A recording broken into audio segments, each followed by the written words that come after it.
I'll never forget the day she showed up, heels clicking, clipboard in hand, and that smug smile that screamed trouble. I was sipping coffee on my porch, minding my own business, when she strutted up my driveway like she owned the place. Her name? Karen, of course, the self-appointed queen of our HOA. "Good morning," she said sweetly, though her tone was anything but. "I'm here on behalf of the Homeowners Association. We need to discuss your violations." Violations? I nearly laughed. My property sits on the edge of the community. A few acres of land, a barn, and my dream home. I moved here for peace and space, not rules and power trips. She flipped open her clipboard. "You've got an unapproved fence, unauthorized structures, and," she paused dramatically, "livestock that are not permitted." I leaned back. "You mean my chickens?" "Exactly," she sniffed. "HOA policy clearly states no farm animals." I smiled. "Funny thing, Karen, my property isn't actually part of the HOA. That's when her expression cracked. A flicker of confusion crossed her face before the condescension returned. "Oh, I think you're mistaken. Every property in this area falls under HOA jurisdiction." "Not mine," I said calmly. "Check your maps." But Karen wasn't the kind to admit defeat. Instead, she went on a full-blown crusade. Over the next few days, I got letters taped to my door, threats of fines, photos taken from the road. One evening, I even caught her measuring my fence with a tape measure. In my yard. That's when I decided enough was enough. I called the county office, confirmed my property's status, and got everything in writing. Turns out, the HOA boundary stopped 3 lots before mine. Karen had zero authority over me. So when she showed up again, waving papers and demanding I comply or face consequences, I handed her the letter from the county. She read it, her face turning shades of red I didn't know existed. Her hands trembled. "This can't be right," she whispered. "Oh, it's right," I said. "Now get off my property." For the first time, the queen of the HOA didn't have a comeback. She turned, muttering something about escalating the issue, and stomped back to her SUV. But I had no idea that was just the beginning. 2 mornings later, I woke up to find a bright orange notice nailed to my fence. Final warning. Immediate compliance required. The signature at the bottom? Karen, of course. At first I laughed. I mean, how could someone be this obsessed? But then I noticed something strange. My mailbox had been opened, and my trash bins were turned over. Someone had been snooping. That's when I realized this wasn't just petty HOA business anymore. Karen was trying to intimidate me. I drove straight to the HOA office to set things straight once and for all. The receptionist gave me a tight smile. "Oh, you're that guy. Karen's been talking about you non-stop." "Fantastic," I muttered. "Mind if I talk to whoever's in charge?" Minutes later, Karen herself appeared, perfectly poised, fake smile plastered on. "Mr. Lawson," she said in her condescending tone, "we've been expecting you. Unfortunately, your case has escalated. The board has decided to fine you for continued non-compliance." I placed my county letter right on the table. "Read it," I said. "My property isn't under HOA jurisdiction. You're trespassing and harassing me." Her expression flickered again, but she quickly recovered. "That letter is outdated," she snapped. "We're reviewing new boundaries." "New boundaries?" I raised an eyebrow. "You can't just decide to expand your reach." Karen smirked. "We'll see what the board decides." That's when I realized she wasn't just wrong. She was power-hungry. She'd do anything to prove she was in charge, even if it meant bending the law. So, I started documenting everything. Photos, videos, every letter. Every time she showed up, I recorded it. I even installed motion lights and cameras near the fence. Then came the breaking point. One evening, I caught her walking up my driveway again, clipboard in one hand, a manila envelope in the other. I stepped outside, camera rolling. "Karen," I called out, "you're trespassing again." She froze under the light. "I'm here to deliver an official notice." I interrupted.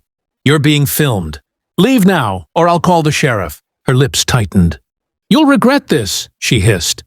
"You can't fight the HOA. Watch me." She stormed off, furious, and within 24 hours, the situation exploded. The HOA sent a legal-looking cease and desist letter, accusing me of defamation and non-compliance. But this time, I wasn't scared. I had proof, and I was about to fight back harder than she ever expected. Because if Karen wanted a war, she was about to get one. By now, Karen had turned my life into a circus. Every day brought a new letter, new threat, or another mysterious violation. But what she didn't know was that I'd been gathering evidence, and what I found made my jaw drop. It started when I went to the county recorder's office to get a full copy of the HOA's founding documents. The clerk, an older gentleman who clearly had seen this before, raised an eyebrow when I mentioned the association's name. "You're not the first person to have trouble with them," he said. "Their charter's a mess. Half their boundary filings were never approved." He was right. Buried in the paperwork was a legal map, showing the HOA's territory ending 3 full streets, away from my property line. Everything beyond that, not legally theirs. And yet, they'd been collecting fees and issuing fines to homeowners outside their jurisdiction for years. That meant Karen and her board weren't just annoying, they were illegally extorting people. I drove home with copies of every document and spent the night preparing a full report. Photos of their letters, recordings of Karen trespassing, the boundary map stamped by the county office. The next morning, I called a local news station. When I explained the story, the reporter's tone changed instantly. "Wait, you're saying this HOA's been enforcing illegal fines for years?" "Exactly," I said, "and I have proof." Within 2 days, a reporter and camera crew were standing at the edge of my driveway, filming an interview. I told them everything, from the day Karen first showed up to the threats and trespassing. When the segment aired, it went viral locally. Karen's face, once smug and untouchable, was suddenly plastered all over the evening news, titled, "Homeowners Fight Back Against Rogue HOA." That night, Karen showed up one last time. Her SUV screeched to a halt in front of my property, headlights blazing. She stormed up the driveway, shaking with rage. "How dare you go to the media?" she shouted. "You've ruined everything!" "Karen," I said calmly, holding up the county map, "you ruined it yourself." Her eyes filled with tears. "You don't understand. The board, they made me do it. They said if I didn't enforce the rules, I'd lose my position. It hit me then. She wasn't the mastermind. She was just their enforcer. But I had no sympathy left. Tell that to the sheriff," I said, as the police car rolled up behind her. Blue and red lights flashed across my driveway as the deputy stepped out of his cruiser.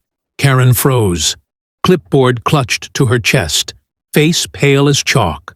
I stood on my porch, camera still rolling. "Evening, folks," the deputy said calmly. "We've had multiple reports of harassment and trespassing. Care to explain what's going on here?" Karen tried to compose herself. "Officer, this man has been violating HOA regulations for months. I'm simply enforcing community standards."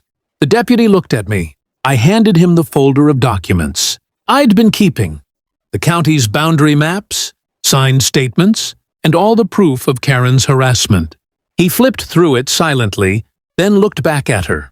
"Ma'am, this says his property isn't part of your HOA." Karen blinked rapidly.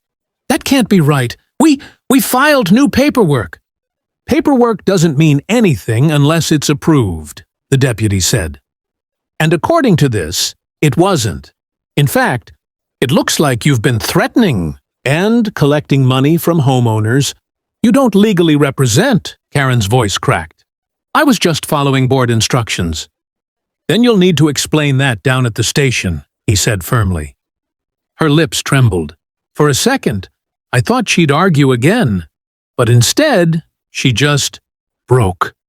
Tears welled up as she realized it was over. She turned to me, all that arrogance gone. "I was only trying to do my job," she whispered. I nodded. "You went too far, Karen. This wasn't about rules. It was about control." As the deputy led her to the car, I finally felt the tension that had built for weeks melt away. The engine started. and the SUV carrying Karen rolled off into the night. The flashing lights faded, leaving silence and the sound of crickets. But that wasn't the end. Not quite. The local news picked up the story again, revealing that the HOA's board had been illegally collecting fees from over a dozen families. Within days, the county launched a full investigation. The entire board resigned. Karen's position was terminated permanently. Neighbors I'd barely spoken to started stopping by, thanking me for standing up. Some even got refunds from the HOA's illegal collections. For the first time in years, the community felt peaceful. Weeks later, I got a letter. Not from the HOA, but from Karen herself. It was short. "I'm sorry," she wrote. "You were right. I let power blind me." I folded it, set it aside, and walked out to the porch. My land, my peace, and my freedom, all intact. Because sometimes standing your ground isn't just about defending your property. It's about reminding people that bullies can be beaten. Enjoying this wild HOA showdown story? Hit that subscribe button to catch more real-life Karen diaries. Drama, from power-hungry neighbors to unbelievable homeowner battles. If you loved this one, give it a like, and drop a comment below. What would you have done if Karen showed up at your property?